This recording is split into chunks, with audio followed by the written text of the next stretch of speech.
گزشتہ روز چیئرمین عمران خان صاحب کے وکیل عمیر نیازی صاحب کو وہ خوش قسمت شخصیت تھے جو خان صاحب سے مل پائے، سب ملنا چاہ رہے ہیں ان سے، اور انہوں نے آ کے جو باہر آ کے بتایا، ایک طرف سے تو بڑا افسوسناک تھا کہ خان صاحب کی جو کھولی ہے اس کی وہی صورتحال ہے جو پہلے دن سے تھی، کوئی فیسلٹی نہیں ہے، نہ کتابیں ہیں، نہ انگریزی ترجمے کا قرآن شریف ہے،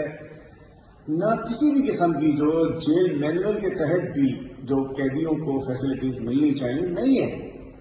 اے کلاس بی کلاس تو چھوڑے، سی کلاس والی بھی نہیں ہے، اور وہ جیل کی اس سیل سے نکل کر آئے۔ لیکن میں بتانا چاہتا ہوں اس کے حوصلے کے دیکھو عمران خان کے، عمیر نیازی نے بتایا کہ وہ اسی انداز میں ہے جیسے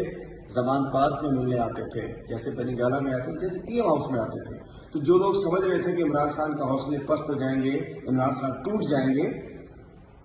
تو وہ نہیں ٹوٹ رہا، عمران خان نہیں ٹوٹ رہا، عمران خان کے حوصلے مضبوط ہیں،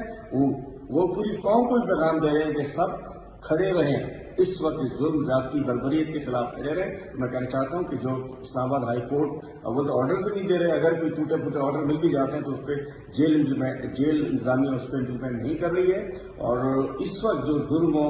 جبر کا بازار ہے کہ زبردستی کر کے ہمارے ایم این اے محسن لغاری صاحب کے بیٹے کو تشدد کر کے ان کو ویڈیو دکھا کر ان کو پارٹی چھوڑنے پر مجبور کیا ہے،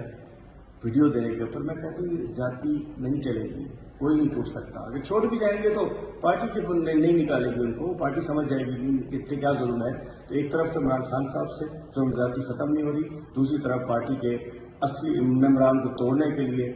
جبر جاری ہے۔ انشاءاللہ جبر کے دن ختم ہوں گے، جتنا ایک ظلم کر رہے ہیں اتنا کام جڑتی جا رہی ہے، جتنا ایک جبر کر رہے ہیں اتنا کام اکٹھی ہوتی جا رہی ہے۔ آج نہ ووٹر ٹوٹا، نہ سپورٹر ٹوٹا، نہ قوم ٹوٹی، پی ٹی آئی جہاں تھی مزید مضبوط ہو چکی ہے، چونکہ یہ جو